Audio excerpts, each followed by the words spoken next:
एक तरफ कश्मीर में गुज़िश्ता 23 दिन से एहतजाज जारी है। कश्मीर मुकम्मल तौर पर लॉकडाउन है। कश्मीर मुकम्मल तौर पर बंद है। इंटरनेट सर्विस मुअत्तल है। रावलाकोट में कर्फ्यू है। कश्मीर में 4 पॉइंट्स पे लोग बैठे हैं और एहतजाज कर रहे हैं। लेकिन क्या सोचा जा रहा है? क्या इसी तरह एहतजाज जारी रहेगा या इनके साथ बैठा जाएगा या इनके साथ मुज़ाकरात किए जाएंगे या इनको इत्माद में लिया जाएगा या इनके मुतालबात माने जाएंगे? ये जो मुतालबात की मैं बात कर रहा हूँ ये बड़ी अहम है और जो पेशरफ्त हुई है गुज़िश्ता 24 घंटों में वो भी आपके सामने रखते हैं। तहरीके इंसाफ का जो किरदार है वो भी आपको बताते हैं, बाकी जमातों का जो किरदार है वो भी आपके सामने रखते हैं। एक तरफ तो ऐसी खबर आ रही है कि ये सोचा जा रहा है कि इनको करने दें। पहले तो इन्होंने ऑपरेशन किया, गोलियां मारी गई, लोगों की शहादतें हुई और इवन के ऐसी इतलात हैं कि शाहजेब से लेके कई ऐसे लोग हैं जिनकी डेड बॉडीज़ जो हैं वो अभी तक नहीं दी गई। जिस तरह टीएलपी के लोगों की डेड बॉडीज़ जो हैं वो नहीं दी गई, इसी तरह ये कहानी भी इसी तरह की है।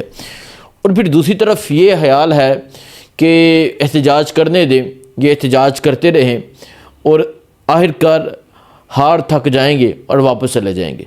लेकिन वहाँ जो है 23 दिन हो गए हैं। देखें, एक दिन 2 दिन कहना जो है वो पॉसिबल है, लेकिन 23 दिन हो गए हैं। इंटरनेट सर्विस मुअत्तल है पूरा कश्मीर।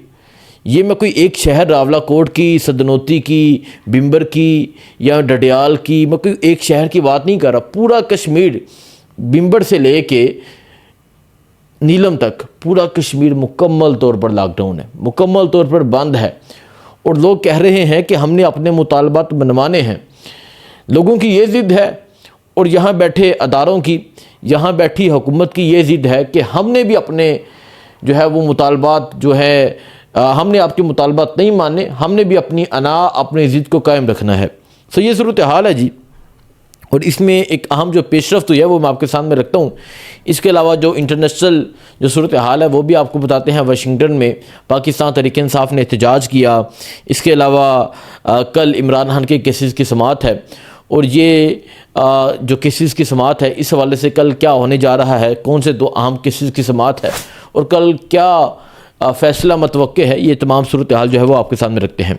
पहले मैं कश्मीर के हवाले से आप समझिए आज इस बात को, आप इस बात को समझें कि कश्मीर में गुज़िश्ता 23 दिनों से एहतजाज जो है वो जारी है।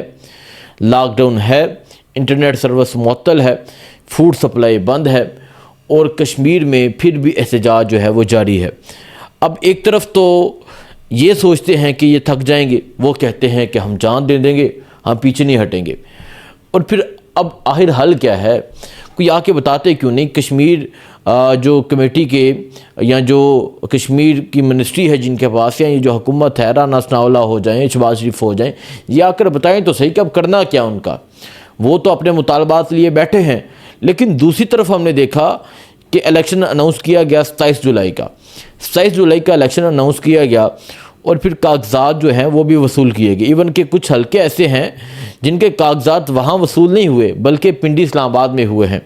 अब जो कागजात वसूल किए गए उसमें बहुत से लोगों ने टिकट अप्लाई की और अब पार्टीज़ ने टिकटें जो है वो जारी कर दी हैं। अब जो टिकटें जारी की गई हैं, एक तरफ तो जो कश्मीर की टिकटें हैं वो जारी की गई हैं, साथ ही साथ में जो मुहाजिरीन की नशिस्तें हैं उन पे भी टिकटें जारी कर दी गई हैं।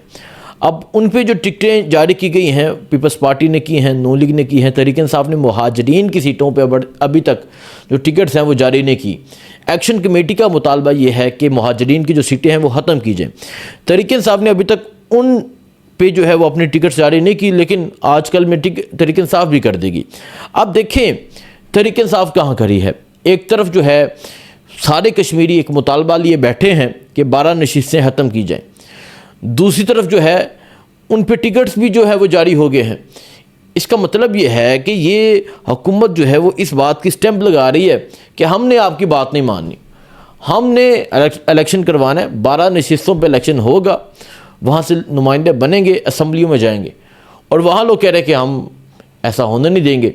सो अब जो मामलात हैं वो अब ख़राब होंगे। क्यों? क्योंकि अब 27 जुलाई को इलेक्शन है कश्मीर में। अब ना तो वहाँ जो है कोई इलेक्शन कैंपेन कर सकता है, क्योंकि मुकम्मल कश्मीर बंद है, ना कोई वोट मांगने के लिए जा सकता है, ना कोई इलेक्शन रैली हो सकती है, ना कोई इलेक्शन के हवाले से जलसा हो सकता है।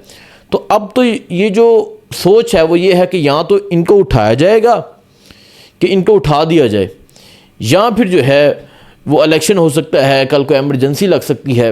अब मामला किस तरफ जाते हैं आने वाले जो दिन है वो तय करेंगे। अब मामला को समझ गए होंगे कि 27 को इलेक्शन है और कश्मीर बंद है।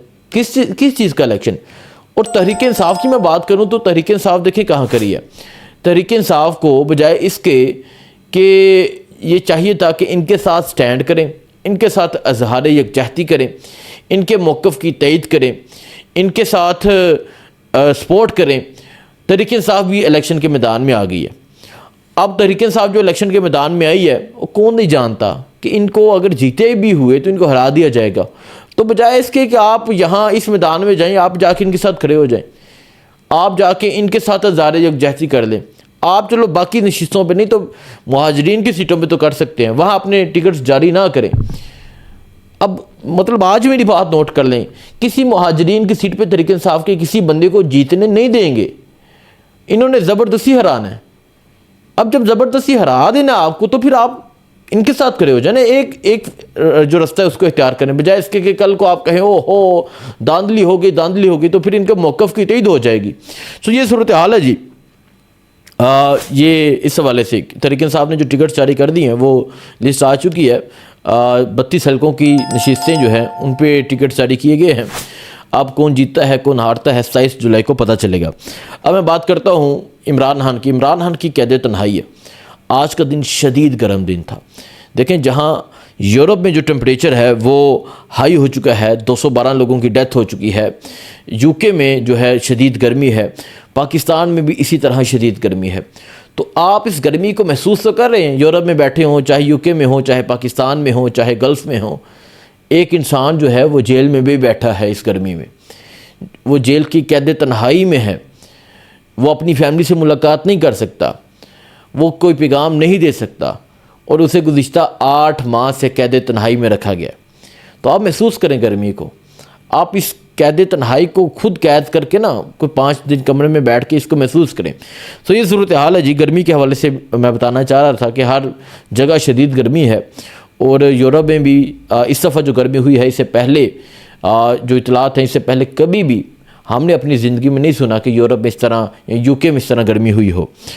बाकी वाशिंगटन में एहतजाज हुआ पाकिस्तान तहरीक इंसाफ का।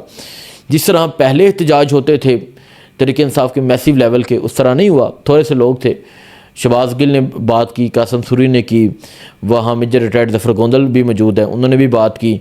इसके अलावा और तहरीक इंसाफ के जो रहनुमा हैं उन्होंने वहाँ बात की। अब वो जो एहतजाज है वो हुआ, उन्होंने एहतजाज रिकॉर्ड करवाया, लेकिन जिस तरह पहले एहतजाज होते थे उस तरह एहतजाज नहीं होते, ना पाकिस्तान में, ना पंजाब में, ना केपी में, ना कहीं और, ना ही किसी बाहर के मुल्क में।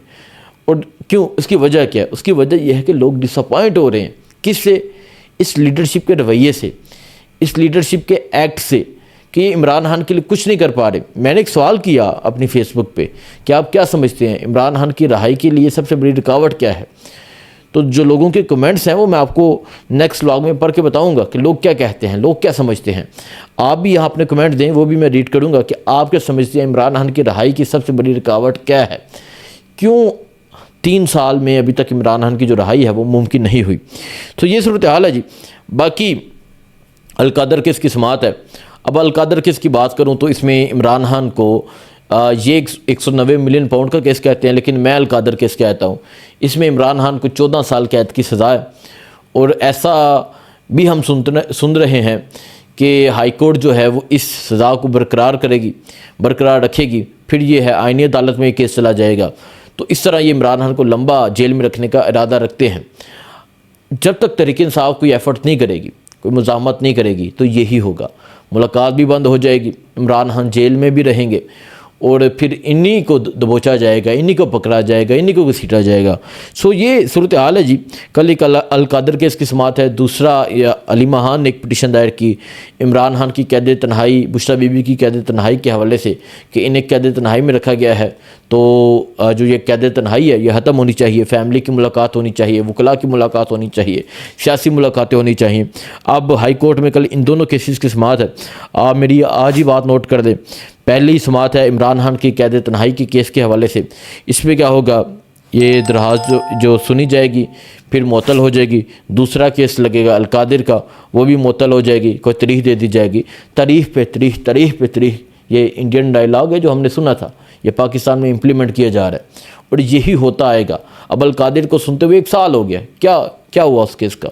मतलब ये सुन ही नहीं रहे, कोई फ़ैसला नहीं कर पा रहे, कोई फ़ैसला कर ही नहीं रहे, इन्होंने लटकाया हुआ है। तो अब जब तक मुज़ाहमत नहीं होगी यही होगा। बाकी जो है कल क्या होता है अदालत में वो आपको दिखाएंगे, वो सूरत हाल आपके सामने रखेंगे। बाकी जो टिकट्स का मामला है वो मैंने आपको बता दिया। तहरीक इंसाफ ने, पीपल्स पार्टी ने, नून लीग ने जो अपने टिकट हैं वो जारी कर दिए हैं। लेकिन एक धोखा, आखिरी बात, एक धोखा हुआ है उन लोगों के साथ जो रजीम चेंज का हिस्सा बने, जिसमें ये सरदार तनवीर जैसे, अली शान सोनी जैसे ये लोग और बहुत से लोग हैं जो कश्मीर में जिन्होंने तहरीक इंसाफ छोड़ी और जो दूसरी जमातों में गए और उनको पीपल्स पार्टी ने भी टिकट नहीं दिया, नून लीग ने भी नहीं दिया। अब वो इस्तेकाम की तरफ सोच रहे हैं कि भाई हम इधर चले जाएं। वो कोई कहता ना, कोई मतलब बच्चा खुच्चा जरा होंगे ना, वो इस्तेकाम चला जाता, जिन्होंने कोई नहीं पूछता उन्होंने इस्तेकाम आती, तुसी आ जाओ ना, वो किसी काम दे ना है किसी काम दे। सो अंदाज़ा लगा लें कि जो इमरान खान को छोड़ते उसके साथ, मतलब अब इन पे सोच लें, जिन्होंने चरवाया इन्होंने आपके साथ क्या किया और जो छोड़ते उनके साथ क्या होता है वो भी आप देख लें। सो बाकी जो होगा आपको अपडेट करते रहेंगे। दुआ में याद रखें। अल्लाह हाफिज़।